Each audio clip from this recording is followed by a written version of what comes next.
Good morning, students. Today we are starting the chapter 3 of Sociology, Book 2, Understanding Social Institutions. Okay. Society एक ऐसा institution है जिसमें कुछ rules होते हैं, कुछ रेगुलेशंस होते हैं, कुछ कस्टम्स होते हैं और उनके अकॉर्डिंग सोसाइटी वर्क करती है. For example school. स्कूल एक आपका एक सोसाइटी सोशल इंस्टीट्यूशन है जहाँ पर आपकी अपनी यूनिफॉर्म होती है, आपके लिए कुछ रूल्स और रेगुलेशंस बनाए जाते हैं और रूल्स और रेगुलेशंस के अकॉर्डिंग आप उस स्कूल में पढ़ाई करते हो और अपनी एक्टिविटीज़ करते हो. ठीक है. सोशल इंस्टीट्यूशंस जो है वो सोसाइटी को कंट्रोल करती हैं, पनिश करती हैं और रिवॉर्ड भी करती है. सोशल इंस्टीट्यूशंस जो हैं स्टेट और सबसे छोटे लेवल पे अगर देखें तो सबसे माइक्रो लेवल का जो सोसाइटी है, सोशल इंस्टीट्यूशन है, वो है हमारी फैमिली. और अगर बिगेस्ट लेवल पे देखें तो वो हमारा देश जो है बिगेस्ट सोशल इंस्टीट्यूशन में आता है. तो सोसाइटी को लेकर के अलग अलग सोशोलॉजिस्ट के अपने अलग अलग व्यूज़ हैं. ठीक है. कुछ सोशोलॉजिस्ट जो हैं वो फंक्शनलिस्ट पॉइंट ऑफ व्यू से देखते हैं सोसाइटी को, और कुछ जो सोशोलॉजिस्ट हैं वो कॉन्फ्लिक्ट व्यू से पॉइंट ऑफ व्यू से सोसाइटी को देखते हैं. तो फंक्शनलिस्ट व्यू क्या कहता है? A functionalist view understand social institution as a complex set of social norms. जो फंक्शनलिस्ट पॉइंट व्यू है वो उसका मतलब ये है कि जो सोशल इंस्टीट्यूशन है ये बहुत ही एक जटिल है, बहुत एक जटिल प्रक्रिया है जिसमें कुछ सोशल नॉर्म्स होते हैं, बिलीव्स होते हैं, वैल्यूज़ होते हैं और रिलेशनशिप्स के काफ़ी रोल होते हैं जो रिस्पॉन्स करते हैं और सोसाइटी के लिए ज़रूरी भी होते हैं. सोशल इंस्टीट्यूशंस जो हैं वो सोशल नीड्स को सेटिस्फाई करते हैं और अकॉर्डिंगली हम इनफॉर्मल और फॉर्मल सोशल इंस्टीट्यूशंस को देखते हैं सोसाइटीज़ में. ठीक है. जबकि कॉन्फ्लिक्ट पॉइंट ऑफ व्यू से जो सोशोलॉजिस्ट देखते हैं सोसाइटी को, उनका मानना है कि कॉन्फ्लिक्ट व्यू जो है वो हर इंडिविजुअल को होल्ड करता है जो सोसाइटी में इक्वल नहीं है. सारे सोशल इंस्टीट्यूशंस जो हैं, चाहे वो फैमिली हो, रिलीजन हो, पॉलिटिकल इंस्टीट्यूशन हो, या इकोनॉमिक या लीगल या फिर एजुकेशनल इंस्टीट्यूशन हो, ये सब अपने अपने हितों के लिए या फिर जिस सेक्शन को वो डोमिनेट करते हैं सोसाइटी में, उनके हितों के लिए वो ऑपरेट किए जाते हैं, है ना. और ये क्लास, कास्ट, ट्राइब और जेंडर इन सारे सेक्शंस के अकॉर्डिंग काम करते हैं. जो डोमिनेंट सोशल सेक्शंस हैं वो ना केवल पॉलिटिकल और इकोनॉमिक इंस्टीट्यूशंस को डोमिनेट करते हैं बल्कि साथ ही ये इंश्योर करते हैं कि जो रूलिंग क्लास आइडियाज़ हैं वो सोसाइटी को रूलिंग आइडियाज़ दें और उनके अकॉर्डिंग सोसाइटी, जो रूलिंग क्लासेस हैं उनके अकॉर्डिंग सोसाइटी में रूल्स और रेगुलेशंस हो. ठीक है. तो ये दो पॉइंट ऑफ व्यू थे, एक फंक्शनलिस्ट पॉइंट ऑफ व्यू और दूसरा था कॉन्फ्लिक्ट व्यू, है ना. तो फंक्शनलिस्ट व्यू को जो मानने वाले हैं उनका मानना है कि सोसाइटी एक जटिल प्रक्रिया होती है जो जिसमें कुछ सोशल सामाजिक मान्यताएं होती हैं, कुछ वैल्यूज़ होती हैं और रिलेशनशिप का रोल इसमें बहुत ज़्यादा कॉम्प्लेक्स होता है और इससे रिस्पॉन्सिबिलिटी अराइज होती है जिसकी सोसाइटी को ज़रूरत होती है. और सोशल इंस्टीट्यूशंस जो हैं सोशल नीड्स को सेटिस्फाई करती हैं और इसके अकॉर्डिंग इनफॉर्मल और फॉर्मल सोशल इंस्टीट्यूशन सोसाइटी में होते हैं. जबकि कॉन्फ्लिक्ट व्यू ये कहता है कि इसमें सोसाइटी में रहने वाले हर व्यक्ति को इक्वल माना जाता है. सारे सोशल इंस्टीट्यूशंस जो हैं, चाहे वो फैमिली हो, चाहे रिलीजन हो, चाहे पॉलिटिकल, इकोनॉमिकल, लीगल या फिर एजुकेशनल इंस्टीट्यूशन हो, वो सब डोमिनेंट सेक्शंस जैसे dominant section on the base of class, caste, tribe और जेंडर के बेस पर जो क्लासेस हैं, जो सेक्शंस हैं, उनके हितों के लिए ऑपरेट की जाती हैं. और जो डोमिनेंट सोशल सेक्शन है वो ना केवल पॉलिटिकल और इकोनॉमिक इंस्टीट्यूशन को डोमिनेट करती हैं बल्कि जो रूलिंग क्लास के आइडियाज़ होते हैं उनको भी डोमिनेट करती है. ठीक है. तो ये कुछ सोशोलॉजिस्ट के पॉइंट ऑफ व्यू थे जिन्होंने समाज को या फिर सोशल इंस्टीट्यूशंस को अपने तरीके से डिफाइन किया है. तो अब हम पढ़ेंगे फैमिली, मैरिज एंड किनशिप, है ना. हमने क्या पढ़ा था? जो सबसे छोटी या फिर प्राइमरी स्टेज का जो सोशल इंस्टीट्यूशन है वो क्या है, फैमिली है ना। तो फैमिली क्या है, फैमिली कुछ लोगों का एक ग्रुप होता है जो मैरिज, ब्लड या फिर अडॉप्शन कॉन्स्टिट्यूटिंग से बंधे होते हैं, है ना, और एक घर में रहते हैं, एक दूसरे से इंटरेक्ट करते हैं, उनके आपस में इंटर कम्युनिकेशन होता है एक दूसरे के साथ, और सोशल राइट्स और उनके अपने जो सोशल राइट्स हैं, husband, wife, mother, father, son, daughter, brother and sister, ये सब एक कॉमन कल्चर जो है उसको फॉलो करते हैं सोसाइटी में। इन सब के लिए एक जैसे कल्चर जो है नॉर्म्स सेट किए गए हैं सोसाइटी में, ठीक है। तो फैमिली क्या है, कुछ लोगों का ग्रुप ऑफ पर्सन है, लोगों का ग्रुप है जो शादी या फिर ब्लड के रिलेशन से बंधे होते हैं एक दूसरे से, एक सिंगल हाउस होल्ड को में रहते हैं, घर में रहते हैं, एक दूसरे से इंटरेक्ट करते हैं और कम्युनिकेशन उनमें रहता है एक दूसरे के बीच में। और इन ये जो रिलेशनशिप है इनमें हस्बैंड और वाइफ का रिलेशनशिप है, मदर एंड फादर का, सन एंड डॉटर का, ब्रदर एंड सिस्टर का, और ये सब एक कॉमन कल्चर को क्रिएट करते हैं, ठीक है। अब हम पढ़ेंगे characteristics of a family. Family का कि क्या क्या कैरेक्टरिस्टिक्स है। अ फॉर्म ऑफ मैरिज, है ना। तो फैमिली अगर फैमिली को शुरू करने के लिए सबसे पहला जो बेसिक इसमें रूल है सोसाइटी में वो है मैरिज, है ना। मैरिज, एक फैमिली को शुरू करने के लिए घर चाहिए होता है, एक हाउस होल्डर चाहिए, और उनकी जो लिविंग्स हैं वो होना चाहिए। बिना कोई प्लेस ड्वेल किए, है ना, बिना मैरिज के जो चाइल्ड बेयरिंग टास्क है, चाइल्ड बेयरिंग या रेयरिंग जो है उसके लिए एक एटिकेट मैरिज परफॉर्म होना चाहिए, उसके बाद लोग फैमिली शुरू करते हैं। कहने का मतलब है कि जो मैरिज है सोसाइटी में परिवार को आगे बढ़ाने का एक फॉर्म होता है, ओके।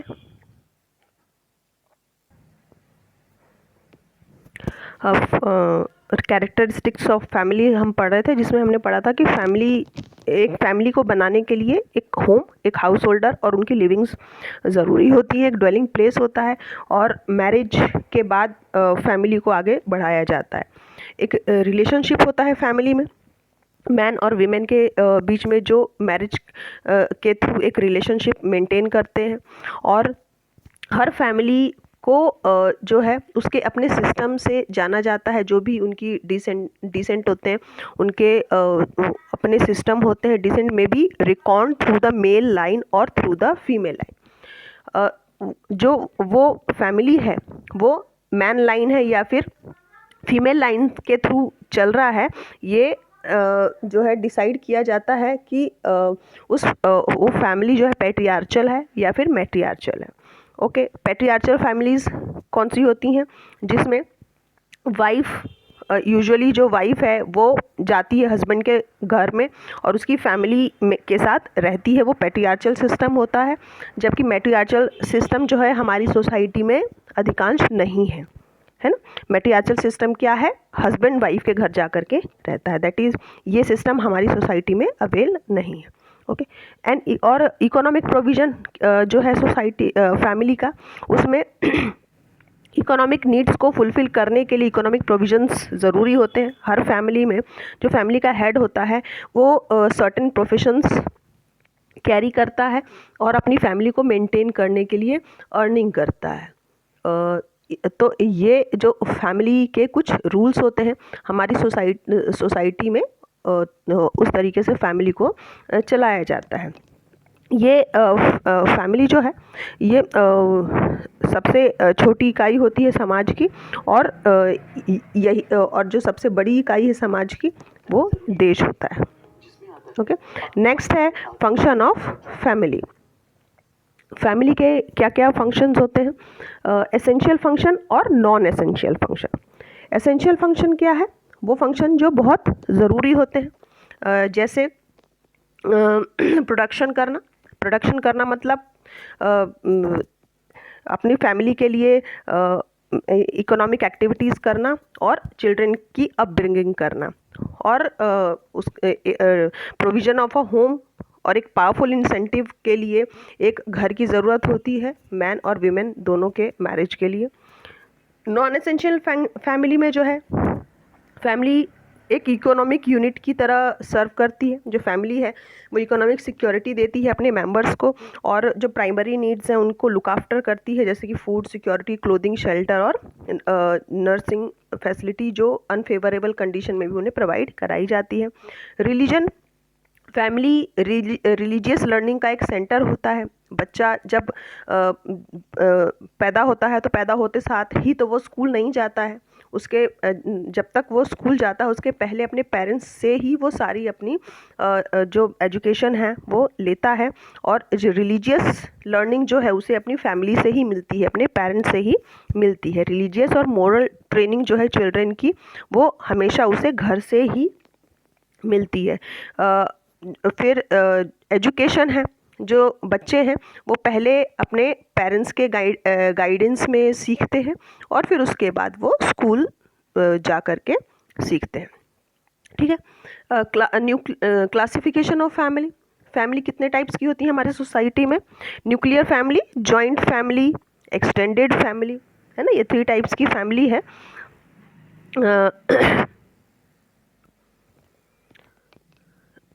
न्यूक्लियर फैमिली क्या होती है? जहाँ पर हस्बैंड वाइफ और उनके चिल्ड्रन होते हैं, साथ में रहते हैं, ये न्यूक्लियर फैमिली कहलाती है। और इसमें मॉडर्न इंडस्ट्रियल एनवायरनमेंट में कंपल्शन हो गया है आज के समय पर न्यूक्लियर फैमिली के लिए। ठीक है। फिर जॉइंट फैमिली क्या होती है? ऐसी फैमिली जिसमें फैमिली के बहुत सारे मेंबर्स एक साथ रहते हैं, एक से ज़्यादा जनरेशन साथ में रहते, 2 से ज़्यादा जनरेशन एक साथ रहती हैं और एक छत के नीचे वो रहते हैं, शेयर कॉमन किचन शेयर करते हैं, और इकोनॉमिक रिसोर्सेज जो है वो भी कॉमन होती है उनके बीच में। एक्सटेंडेड फैमिली क्या है?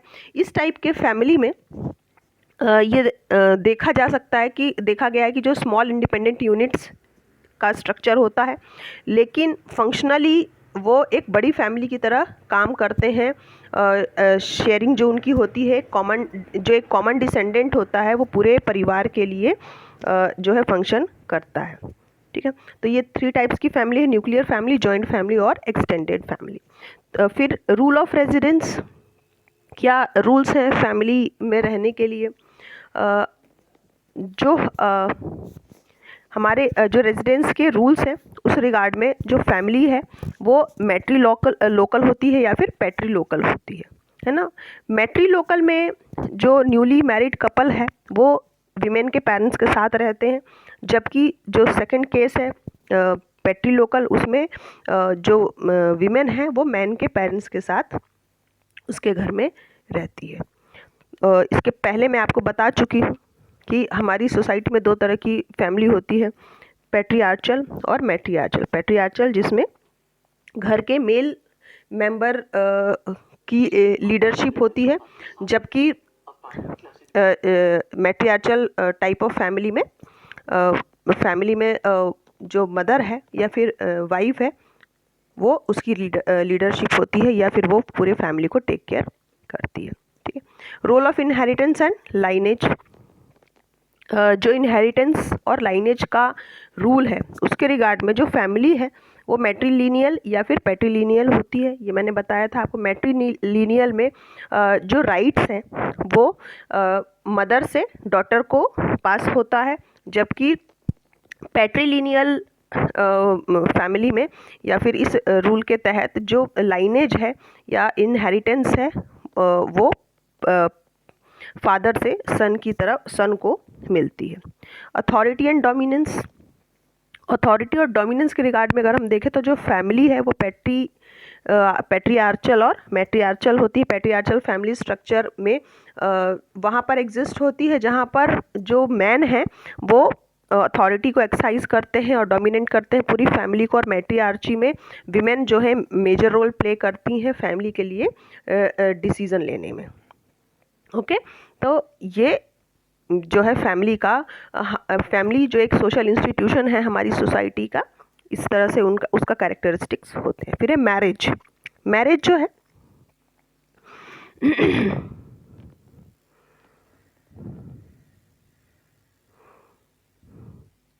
मैरिज को हम एक सोशली एक्नॉलेज के रूप में डिफाइन कर सकते हैं।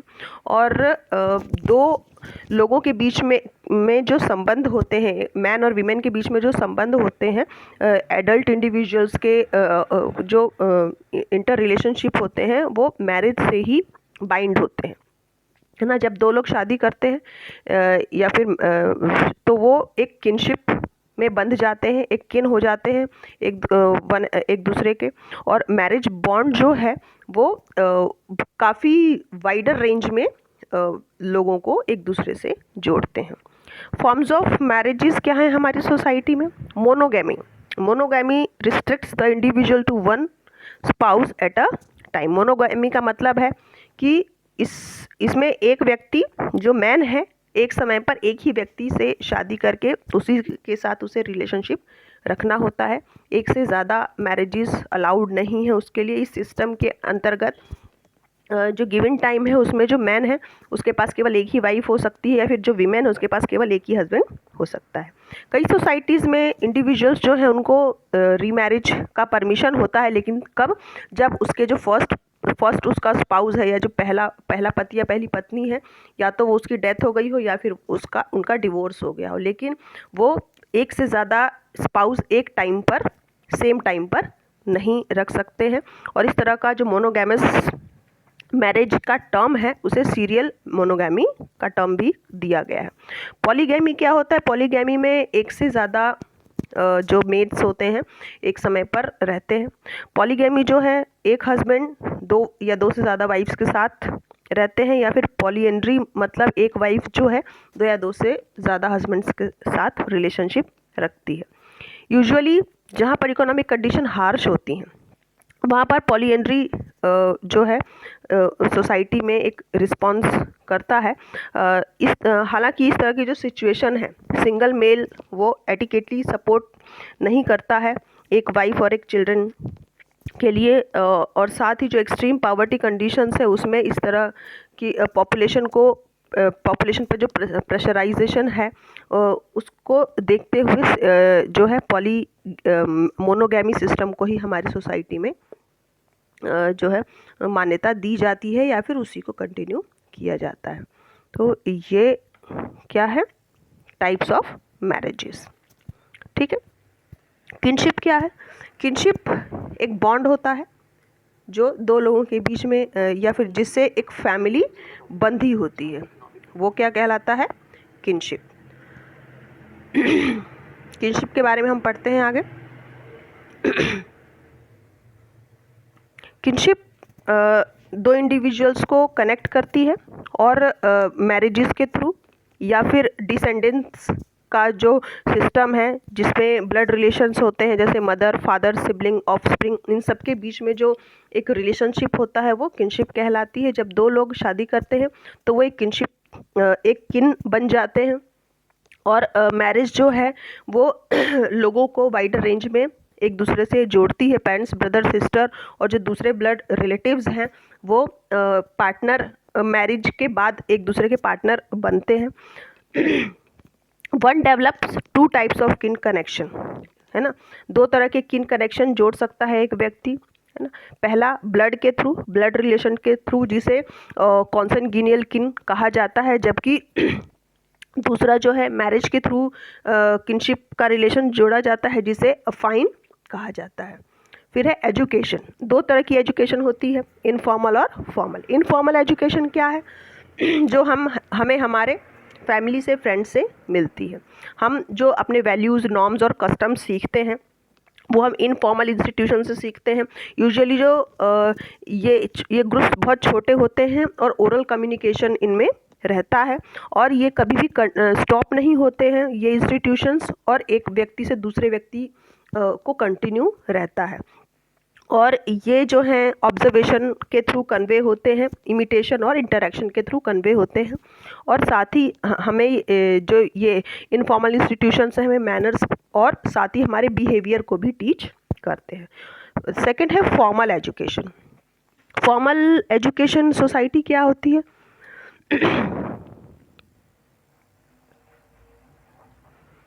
फॉर्मल एजुकेशन जो है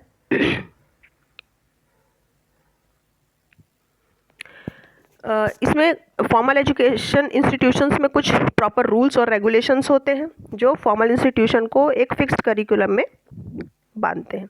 ठीक है, इसमें ट्रेंड प्रोफेशनल्स होते हैं जिन्हें सैलरी पे की जाती है उनको टीच करने के लिए। रिटन एग्जामिनेशंस होते हैं, इसमें इंफ्रास्ट्रक्चर और फैसिलिटीज़ प्रोवाइड की जाती हैं। इसमें नॉलेज डिपार्ट किया जाता है एक सिस्टमैटिक और एक ऑर्गेनाइज्ड मैनर में। तो ये क्या होते हैं, इनफॉर्मल एजुकेशन इंस्टीट्यूशन या जैसे हमारा स्कूल, कॉलेज या फिर कोई भी लर्निंग इंस्टीट्यूशंस जो हैं ये फॉर्मल इंस्टीट्यूशंस में आते हैं। फिर वर्क एंड इकोनॉमिक लाइफ, है ना।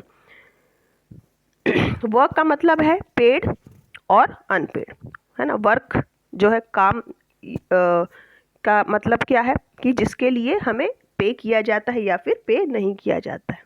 ऐसे टास्क जिसमें मेंटल और फिजिकल एफर्ट लगाया जाता है और जो गुड्स और सर्विसेज के प्रोडक्शन के एम से किया जाता है ह्यूमन की ज़रूरतों को पूरा करने के लिए, वो वर्क कहलाता है। ठीक है, इंडस्ट्रियलाइज सोसाइटी में कुछ लोग जो है एग्रीकल्चर और फार्मिंग में वर्क करते हैं। इकोनॉमिक सिस्टम जो है मॉडर्न सोसाइटी का वो एक कॉम्प्लेक्स डिवीज़न ऑफ लेबर से कैरेक्टराइज किया जाता है। इंडस्ट्रियलाइजेशन के बाद जो वर्क की शिफ्टिंग है वो घर से फैक्ट्रीज की तरफ हो गई है। पहले घरों में लोग काम किया करते थे, अब वो वही काम फैक्ट्रीज में होता है ना। डिफरेंट मशीनरीज यूज़ की जाती हैं, स्टीम पावर या फिर इलेक्ट्रिसिटी से बनी होती हैं और प्रोडक्शन को काफ़ी इजी और लेस लेबोरियस बना देती हैं। ठीक, transformation of work, industrial process जो है वो उसके कारण जो वर्क हैं वो ब्रेक डाउन होकर के सिंपल ऑपरेशंस में डिवाइड हो गए हैं। मास प्रोडक्शन डिमांड के लिए मास मार्केट्स होते हैं, बहुत ज़्यादा प्रोडक्शन होता है फैक्ट्रीज़ में या फिर इंडस्ट्रीज़ में और उसके लिए बड़े बड़े मार्केट्स की ज़रूरत होती है।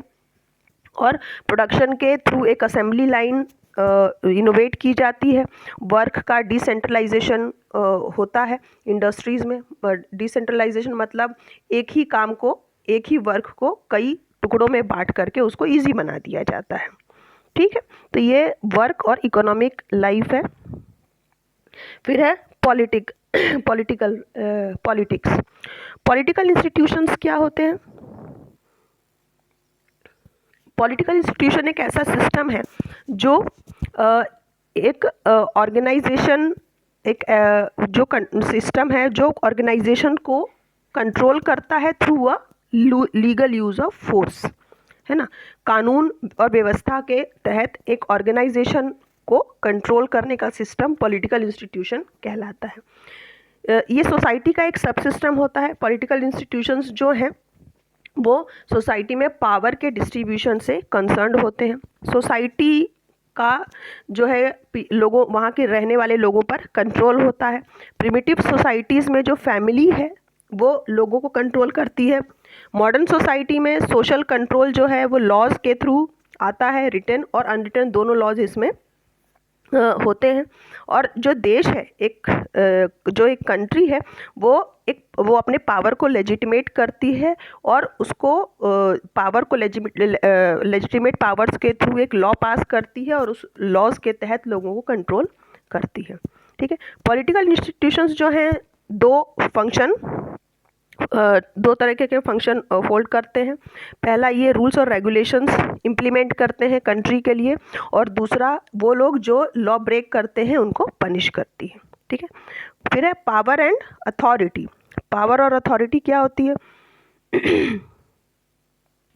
पावर जो है वो अथॉरिटी से ही डिस्टिंग्विश होती है। जब एक व्यक्ति अपने इन्फ्लुएंस को यूज़ करता है दूसरे पर्सन पर उसके विल के लिए तो उसे पावर कहा जाता है। अपनी इच्छा से जब वो अपने पावर को दूसरे व्यक्ति के लिए यूज़ करता है तो वो क्या पावर कहलाता है। और जब एक व्यक्ति अपने इन्फ्लुएंस को जो उसका इन्फ्लुएंस होता है दूसरे पर्सन पर, है ना, और उस इन्फ्लुएंस को वो विलिंगली एक्सेप्ट कर लेता है दूसरा व्यक्ति, तो इसे अथॉरिटी कहलाती है।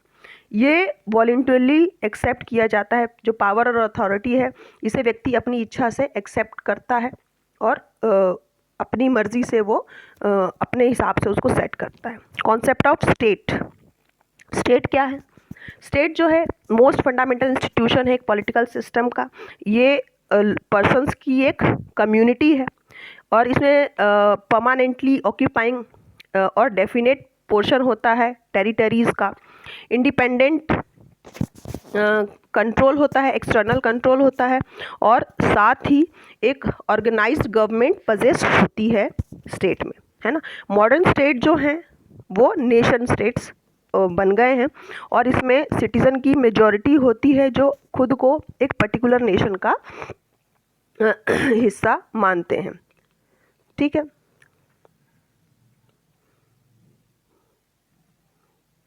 तो इसमें कुछ व्यूज़ दिए गए हैं सोसाइटी को लेकर के, पॉलिटिकल इंस्टीट्यूशंस को लेकर के कुछ व्यूज़ दिए गए हैं। जो फंक्शनलिस्ट व्यूज़ के अंतर्गत जो स्टेट है वो सोसाइटी में रहने वाले हर वर्ग के, हर सेक्शन के लोगों के हितों के लिए काम करता है। और कॉन्फ्लिक्ट व्यू के अकॉर्डिंग अगर हम देखें तो जो स्टेट है वो केवल डोमिनेंट सेक्शन को ही रिप्रेजेंट करता है सोसाइटी में। स्टेटलेस सोसाइटी जो है, स्टेटलेस सोसाइटी मतलब order is maintained without a formal governmental apparatus. ऐसी सोसाइटी जिसमें कोई फॉर्मल गवर्नमेंट नहीं होती है और बिना किसी फॉर्मल गवर्नमेंट के सोसाइटी मेंटेन की जाती है। और जो ऑर्डर मेंटेन किए जाते हैं अलाइंसिस के थ्रू, किनशिप मैरिजेस के थ्रू मेंटेन किए जाते हैं। नेशनलिज्म क्या है? नेशनलिज्म जो है ये एक सेट ऑफ सिंबल्स को रेफ़र करता है, बिलीफ्स को रेफ़र करता है, जो ये हमें हमारे अंदर ये सेंस लाते हैं कि हम एक सिंगल पॉलिटिकल कम्युनिटी के पार्ट हैं।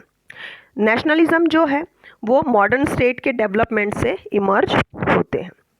सिटीजनशिप राइट इंक्लूड्स, सिटीजनशिप जो राइट्स हमें मिले हैं सोसाइटी में वो क्या है?